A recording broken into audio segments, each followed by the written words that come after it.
రాజన్న సిరిసిల్ల జిల్లా బీజేపీ జిల్లా అధ్యక్షుడు రెడ్డబోయిన గోపి మీడియా సమావేశం నిర్వహించారు. ఈ సందర్భంగా ఆయన మాట్లాడుతూ నిజాం పాలనలో ప్రజలు అనుభవించిన అణచివేతను గుర్తు చేస్తూ సెప్టెంబర్ 17న విమోచన దినంగా అధికారికంగా ప్రకటించాలని రాష్ట్ర ప్రభుత్వాన్ని డిమాండ్ చేశారు. దేశానికి స్వాతంత్ర్యం 1947 ఆగస్టు 15న వచ్చినప్పటికీ నిజాం సంస్థానానికి మాత్రం 1948 సెప్టెంబర్ 17న ఆపరేషన్ పోలో తర్వాత విమోచనం లభించిందని అన్నారు. ఆ కాలంలో ప్రజలు నిరంకుశ పాలనను నలిగిపోయారని, వందే మాత్రం పలికిన శిక్షలు విధించే పరిస్థితి నెలకొన్నదని వివరించారు. 1998లో చెన్నమనేని విద్యాసాగర్ రావు బీజేపీ రాష్ట్ర అధ్యక్షుడిగా ఉన్నప్పటి నుంచి ఈ డిమాండ్ను పార్టీ నిరంతరం ముందుకు తీసుకొస్తుందని తెలిపారు. విమోచన దినాన్ని అధికారికంగా చేయాలని బండి సంజయ్ కుమార్ లక్ష్మణ్ చాలా కార్యక్రమాలు చేశారని అన్నారు.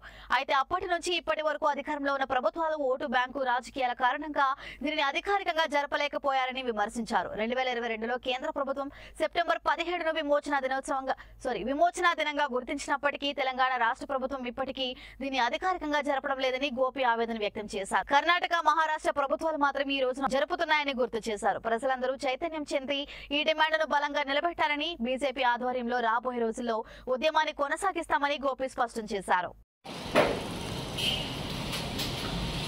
1947 ఆగస్టు 15 తారీఖు నాడు భారతదేశానికి స్వతంత్రం వచ్చిన రోజు.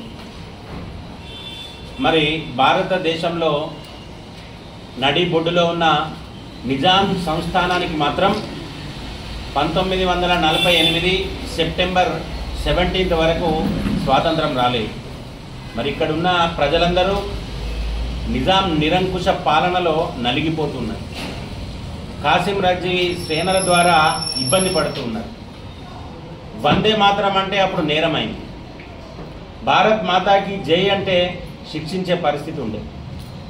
మరి ఆ రోజు ప్రతి ప్రాంతంలో ఎక్కడనైతే స్వాతంత్రం కోసం తిరుగుబాటు జరిగిందో ఆ ప్రాంతాలలో సామూహిక ఉరివేయడం, అదే రకంగా సామూహిక కాల్పులు, అదే రకంగా తెలంగాణ ప్రాంత మహిళలను నగ్నంగా బతుకమ్మలాడించడం, మరి కార్యక్రమాలన్నీ మనకు భారతదేశానికి స్వతంత్రం వచ్చినాక కూడా సుమారు 16 నెలలు ఏదైతే తెలంగాణ ప్రాంతం, అదే రకంగా మహారాష్ట్ర ప్రాంతం, అదే రకంగా కర్ణాటక ప్రాంతం, 3 ప్రాంతాలలో కలయికగా ఉన్న నిజాం సంస్థానం మాత్రం స్వతంత్రం రాకుండా వాళ్ళ కబంధ హస్తాల్లో నలిగిపోతూ ఉన్నది. మరి దీని గురించి పట్టించుకునే పరిస్థితులు ఎవరు లేకుండే. దాని తర్వాత వల్లభాయ్ పటేల్ గారు ఆపరేషన్ పోలో స్టార్ట్ చేసి మరి ఏదైతే ఈ నిజాం ప్రాంతం ఉందో ఈ సంస్థానాన్ని భారతదేశంలో విలీనం చేయడం కోసం ప్రారంభించిన ఆపరేషన్ పోలో సెప్టెంబర్ 17 నాడు నిజాం రాజు భారతదేశ హోంశాఖ మంత్రి అయిన వల్లభాయ్ పటేల్ గారు చేసిన ఆపరేషన్ పోలోకు తల వంచి ఆ రోజు వారికి లొంగిపోయింది కనుక ఆ రోజు మనకు స్వాతంత్రం సిద్ధించింది. మరి స్వాతంత్రం సిద్ధించినాక కూడా మరి ఆ రోజు విమోచన మనకి ఏదైతే జరిగిందో ఆ విమోచన దినాన్ని అధికారికంగా మనం జరుపుకునే పరిస్థితిలో లేదు.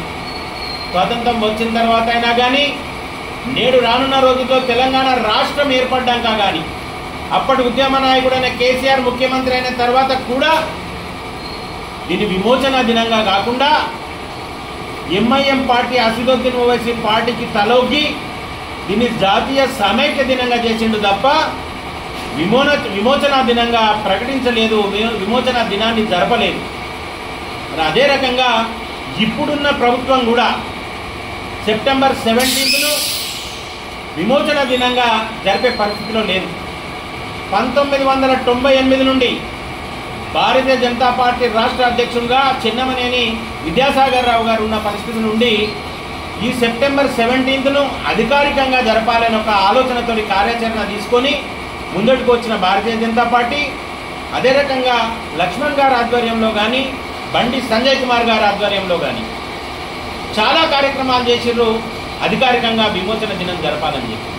ఇక్కడ ఉన్న రాష్ట్ర ప్రభుత్వాలు ఓటు బ్యాంకు రాజకీయం చేస్తూ విమోచన దినాన్ని జరిపే పరిస్థితుల్లో లేదని 2022వ సంవత్సరం సెప్టెంబర్ 17ను కేంద్ర ప్రభుత్వం విమోచన దినంగా ప్రకటించి అప్పటి నుండి ఇక్కడ కార్యక్రమాలు జరపడం స్టార్ట్ అయింది.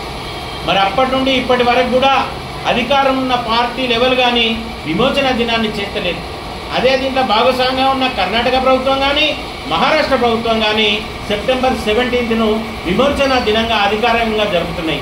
మరి ప్రజలందరూ చైతన్యం కావాల్సిన అవసరం ఉన్నది, ప్రజలందరూ గుర్తించాల్సిన అవసరం ఉన్నది.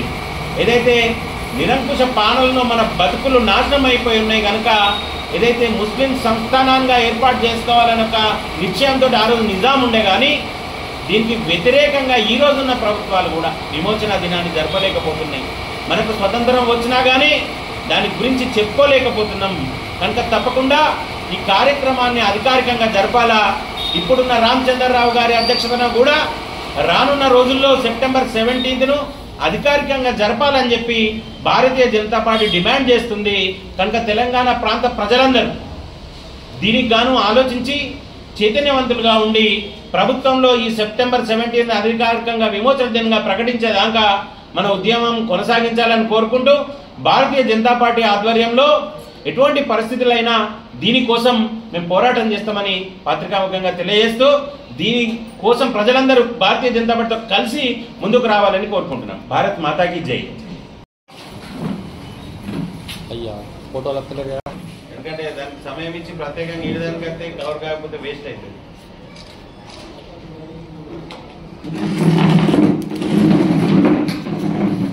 అఖిల్ అఖిల్